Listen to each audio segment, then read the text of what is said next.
Salam, salam sejahtera Bapak Ibu Saudara-saudara yang dikasihi Tuhan Yesus. Kita berjumpa lagi. Saya mengajak Bapak Ibu untuk menggunakan waktu ini bersaat teduh. Mari kita berdoa. Tuhan Yesus Allah kami, sungguh kami bersyukur jika kami menghitung hari-hari, sungguh berkat Tuhan selalu ada dalam hidup kami. Saat ini kami menghayati hidup yang kami jalani untuk kami mampu terus mempercayai, merasakan Tuhan yang beserta di hidup kami. Di dalam Tuhan kami Yesus kami berdoa. Amin. Bapak Ibu Saudara-saudara yang dikasihi oleh Tuhan Yesus Kristus,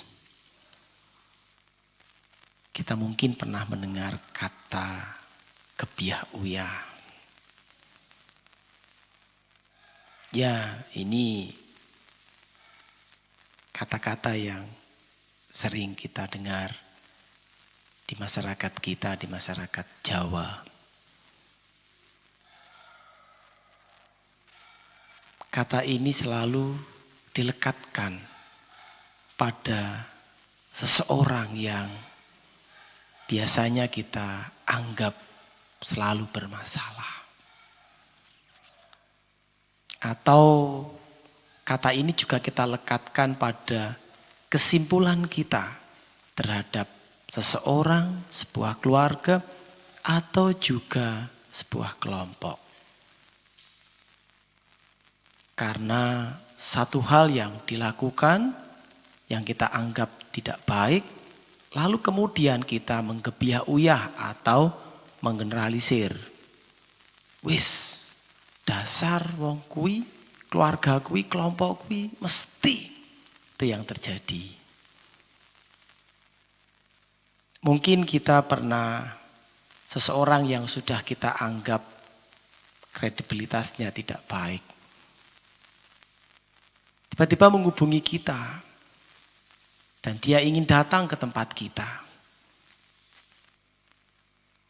Setelah selesai dia telepon, kemudian kita berpikir, wah arep teko, arep ngopo meneh iki? Jojo mau ngarep utang. Jojo mau ngarep gawe masalah. Ngejak cerita meneh, ngejak cerita masalah meneh. Tapi ternyata ketika dia datang, tidak seperti yang kita bayangkan. Tidak seperti yang kita prediksi.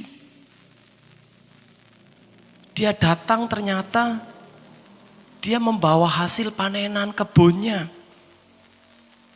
Dia bagikan ke kita. Dan setelah itu dia pulang. Kita kaget-kaget dengan peristiwa itu. Nah saat ini saya akan mengajak Bapak Ibu untuk membaca kitab Kejadian pasal 33. Saya khususkan pada ayat yang keempat, saya baca.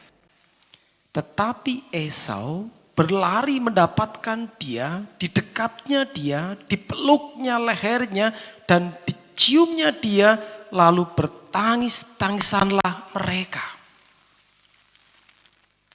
Teks ini menceritakan perjumpaan Yakub dan Esau.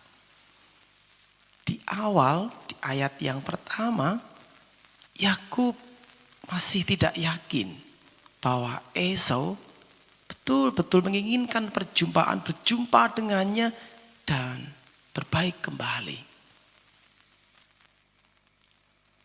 Asumsi-asumsi sudah dibangun oleh Yakub. Bahkan strategi juga sudah ditata sedemikian rupa. Dan ayat ini membuktikan ternyata apa yang diasumsikan oleh Yakub itu tidak tepat. Ketika Yakub berjumpa dengan Esau, malah Esau begitu bahagianya menyambutnya. Dan kita lihat di sini kata-kata yang tertulis. Diciuminya. Ini kan sebuah perjumpaan yang membahagiakan. Nah, dari teks ini, dari ayat ini, dari kisah Yakub dan Esau, kita diajak untuk belajar. Sebaik mungkin, sedini mungkin, mari kita tata, kita pelihara, kita jaga pikiran, hati kita ketika kita berelasi. Betul memang orang yang kita maksud itu pernah melakukan sesuatu yang menurut kita tidak baik.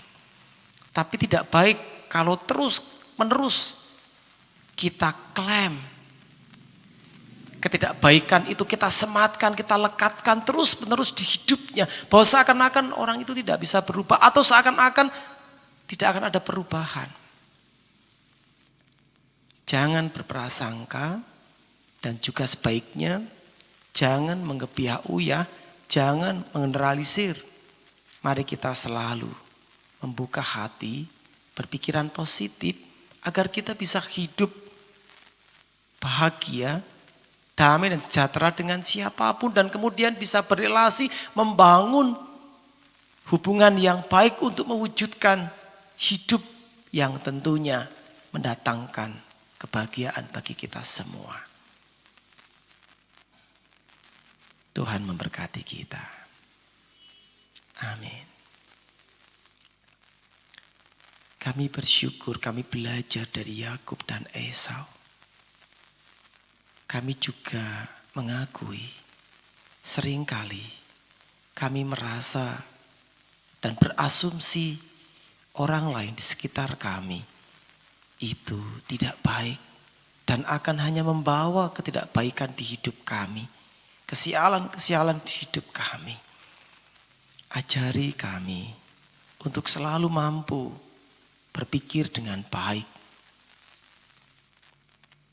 Ajari kami untuk selalu mengedepankan kasih dan pengampunan serta pemulihan dalam hidup ini. Agar kami bisa berelasi dengan siapapun untuk membangun kehidupan yang baik. Mampukan kami. Terlebih lagi di situasi yang kami hadapi saat ini, pandemi COVID-19. Kiranya kami mampu untuk membangun pikiran-pikiran yang sehat. Bukan asumsi-asumsi yang tidak baik. Yang akan membawa kami dalam kebencian-kebencian yang menyiksa kami. Yang memisahkan kami. Ampuni kami ya Tuhan. Di dalam Tuhan Yesus kami berdoa. Amin.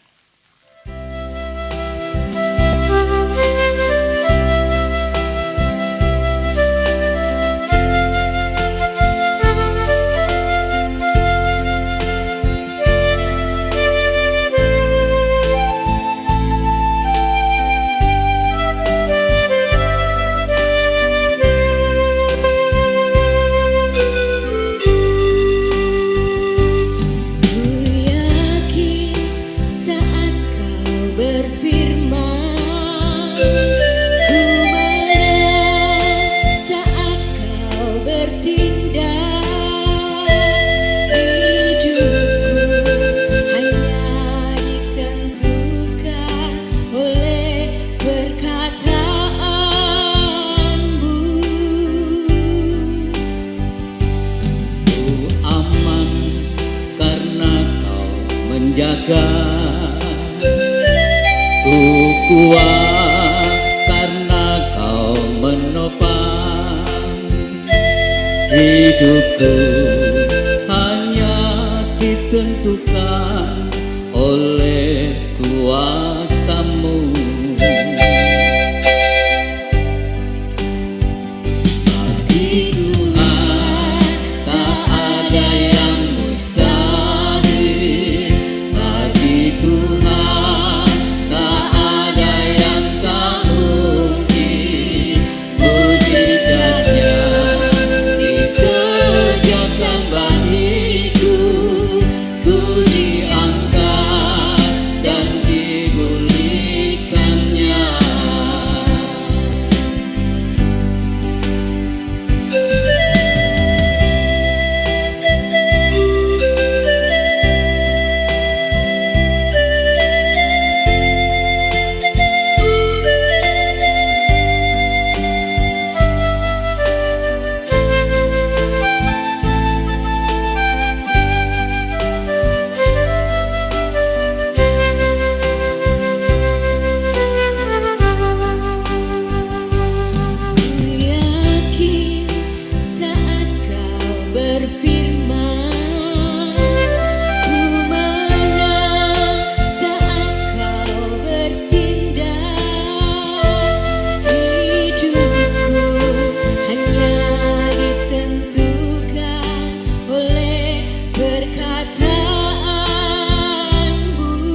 Hidupku hanya ditentukan oleh kuasa-Mu. Bagi Tuhan tak ada yang mustahil. Bagi Tuhan tak ada yang tak mungkin. Mujizatnya disediakan bagiku, ku diangkat